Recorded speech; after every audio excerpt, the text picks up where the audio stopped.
धान्य अजिबात न धुता न सुकवता अगदी झटपट खूप सोप्या पद्धतीने आज आपण अगदी काटेरी, कुरकुरीत, खुसखुशीत आणि खमंग चकलीची भाजणी अगदी सोप्या पद्धतीने कशी करायची ते बघणार आहोत.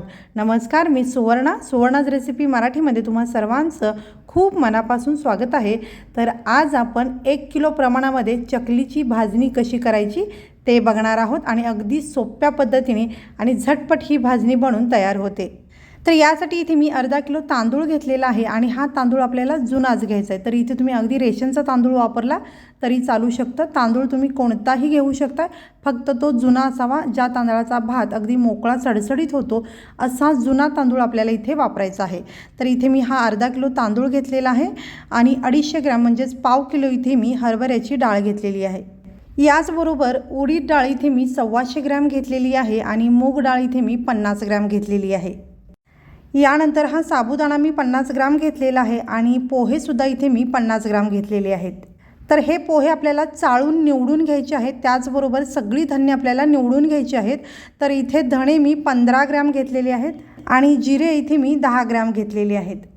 तर इथे पोहे, साबुदाणा, धणे, जिरे हे एवढं साहित्य सोडून हे बाकीचं राहिलेलं साहित्य आपल्याला धुवून आणि सुकवून घ्यावं लागतं. तर आज आपण हे न धुता न सुकवता अगदी झटपट आणि पटकन होणारी ही भाजणी अगदी परफेक्ट अशी तयार करणार आहोत. तर यासाठी इथे मी एक स्वच्छ असं कापड घेतलेलं आहे आणि यावरती सगळ्यात आधी मी हरभऱ्याची डाळ पुसून घेते. तर या पद्धतीने आपल्याला ही डाळ किंवा ही सगळी धान्य पुसून घ्यायची आहेत, म्हणजे या धान्यावरती लावलेली जी पावडर असते ही सगळी पावडर अशा पद्धतीने कापडाने आपल्याला पुसून काढायची आहे. जर धान्याला खूप जास्त पावडर असेल तर तुम्ही हे कापड हलकंसं दमट करून घेतला तरीही चालू शकतं. तर ही सगळी धान्य आपण धुवून घेतो, याचं कारण म्हणजे याला लागलेली पावडर निघून जावी. तर ही पावडर निघून जाण्यासाठी तुम्ही अशा पद्धतीने कापडाने पुसून घेतला तरी चालू शकतं. व्यवस्थित ही पावडर अशा पद्धतीने निघून जाते. आणि सगळ्यात शेवटी हा तांदूळ मी पुसून घेते. तांदूळ 2 भागामध्ये मी केलेला आहे आणि हा सगळा तांदूळ मी अशाच पद्धतीने पुसून घेतलेला आहे. तर इथे अगदी झटपट न धुता न सुकवता 5 मिनिटांमध्ये ही सगळी धान्य आपण व्यवस्थित स्वच्छ करून घेतलेली आहेत आणि आता अगदी झटपट आपण याची भाजणी बनवू शकतो. तर सगळ्यात आधी इथे मी तांदूळ भाजून घेते आणि ही सगळी धान्य भाजण्यासाठी इथे आपल्याला ॲल्युमिनियमची किंवा लोखंडी किंवा मग पितळी कढई वापरायची आहे. तर इथे आपल्याला स्टीलची कढई अजिबात वापरायची नाही आहे. त्यामध्ये धान्य करपलं जातं आणि आतपर्यंत छान खमंग असं भाजलं जात नाही, त्यामुळे आपली भाजणी बिघडू शकते. तर हा तांदूळ आपल्याला मध्यम गॅसवरतीच भाजायचा आहे आणि साधारण 5 ते 6 मिनिटांमध्ये हा तांदूळ छान असा भाजला जातो. तर या तांदळाचा खूप जास्त रंग आपल्याला बदलायचा नाही आहे. तर हा तांदूळ छान फुलतो, छान असा टपोरा दिसतो, म्हणजे आपला तांदूळ भाजला आहे असं ओळखायचं. त्याचबरोबर याचा खमंग असा सुवास यायला लागतो. तर इथे साधारण 5 ते 6 मिनिटे झालेली आहेत आणि आता हा तांदूळ तुम्ही बघू शकता मस्त फुललेला आहे आणि अगदी टपोराचा दिसत आहे. तर हा तांदूळ अगदी परफेक्ट भाजला गेलेला आहे. तर मस्त खमंग याचा सुवाससुद्धा येत आहे. तर हा तांदूळ आता मी काढून घेते.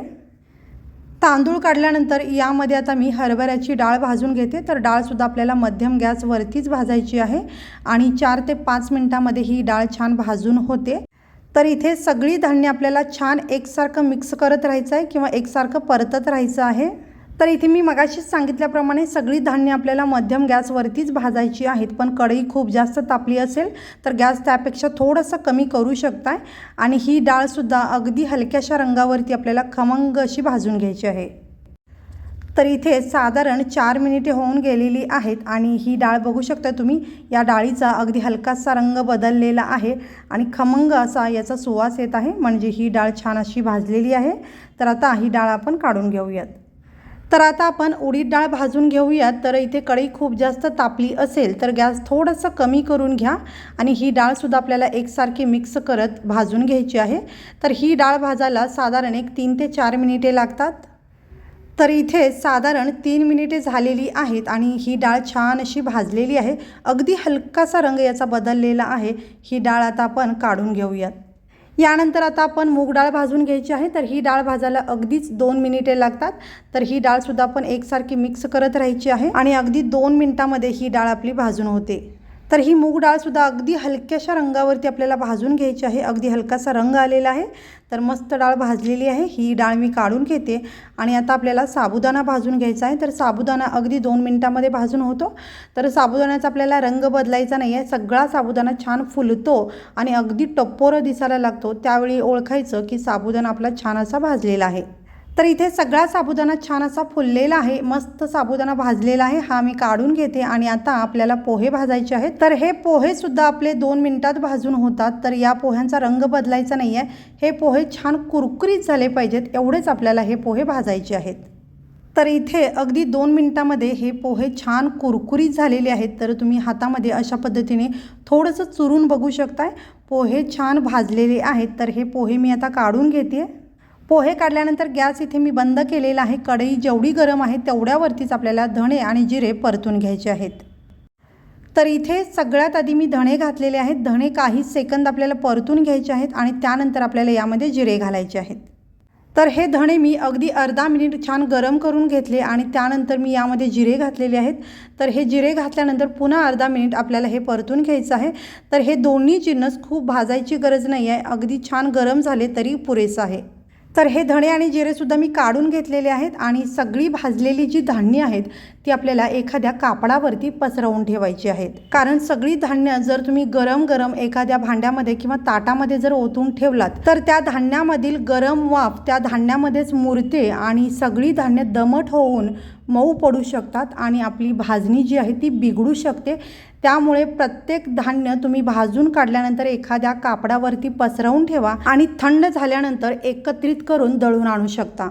किंवा मग तुम्ही या पद्धतीने एखाद्या पसरट भांड्यावरती छान स्वच्छ कापड अंथरायचं आहे आणि प्रत्येक धान्य भाजून झाल्यानंतर या कापडावरती ओतायचं आहे, थोडंसं पसरवून ठेवायचं आहे आणि त्यानंतर भाजलेलं दुसरं धान्य त्यावरती ओतायचं आहे। तर याच पद्धतीने तुम्ही प्रत्येक धान्य भाजून झाल्यानंतर यामध्ये घालू शकताय आणि व्यवस्थित पसरवून ठेवू शकताय। यामुळे काय होतं, या सगळ्या धान्यामधील गरम वाफ या कापडामध्ये मुरली जाते आणि आपलं धान्य जे आहे ते दमट किंवा मऊ पडणार नाही, म्हणजेच आपली भाजणी बिघडणार नाही आणि त्यामुळे आपली चकलीसुद्धा बिघडणार नाही। तर या छोट्या छोट्या गोष्टी आहेत, यामुळेच आपली भाजणी किंवा चकली बिघडू शकते। तर ही सगळी धान्य आपल्याला अशाच पद्धतीने ठेवून द्यायची आहेत, थोडंसं पसरवायचं आहे आणि पूर्णपणे थंड करून घ्यायचं आहे आणि त्यानंतरच आपण ज्या डब्यामध्ये गिरणीतून हे धान्य दळून आणणार आहोत त्यामध्ये आपल्याला हे धान्य घालायचं आहे।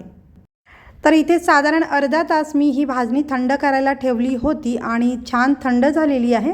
तर आता ही सगळी धान्य आपल्याला व्यवस्थित अशी मिक्स करून घ्यायची आहेत आणि आता आपल्याला हे गिरणीतून दळून आणायचं आहे। तर ही भाजणी गिरणीतून दळून आणताना काही गोष्टी आपल्याला लक्षात घ्यायच्या आहेत। तर ही भाजणी भाजणीवरतीच घातली गेली पाहिजे याची काळजी घ्या, किंवा अगदी हरभरा डाळ किंवा तांदळावरती घातली तरी चालू शकते। गव्हावरती ही भाजणी अजिबात घातली गेली नाही पाहिजे, नाहीतर मग चकली बिघडू शकते। त्याचबरोबर ही भाजणी अगदी बारीक अशी दळली गेली पाहिजे, याची सुद्धा काळजी घ्या। अगदी रव्वाळ किंवा दाणेदार आपल्याला अजिबात दळायचं नाही आहे, खूप बारीक याचं पीठ आपलं असलं पाहिजे। तर इथे गिरणीतून ही भाजणी मी दळून आणलेली आहे, अगदी बारीक असं याचं पीठ बनलेलं आहे। तर परफेक्ट अशी ही भाजणी आपली बनून तयार झालेली आहे। तर या भाजणीपासून अगदी काटेरी मस्त कुरकुरीत खुसखुशीत कमी तेलकट होणाऱ्या अशा या चकल्या बनून तयार होतात। तर तुम्हीसुद्धा या पद्धतीने अगदी परफेक्ट झटपट होणारी ही भाजणी जरूर बनवा आणि तुम्हाला जर हा व्हिडिओ आवडला असेल तर व्हिडिओला लाईक, शेअर आणि चॅनलला सबस्क्राईब जरूर करा आणि हा व्हिडिओ पाहिल्याबद्दल खूप धन्यवाद।